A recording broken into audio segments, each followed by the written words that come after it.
নমস্কার। আজকে আমি দেখাবো কিভাবে আমি কড়াই শাক ভাজা করি।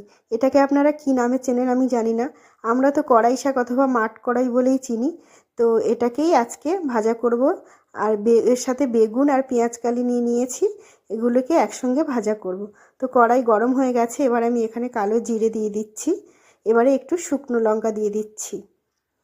তো এই দুটো রেডি হয়ে গেছে, এবার এখানে একটু কাঁচা লঙ্কা দিয়ে দিলাম।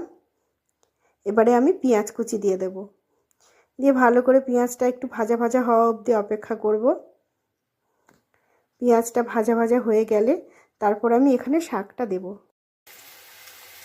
পেঁয়াজটা ভাজা হয়ে গেছে, এবার এর মধ্যে আমি এই পেঁয়াজকালি আর বেগুনটা দিয়ে দেব,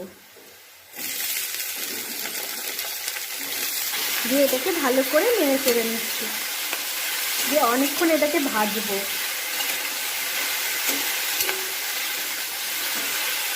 এগুলো প্রায় ভাজা ভাজা মতো হয়ে গেছে। এবারে আমি এখানে শাকটা অ্যাড করব। কড়াইতে শাকটা দিয়ে দিয়েছি, এবারে আমি আস্তে আস্তে এটাকে রান্না করে নেব।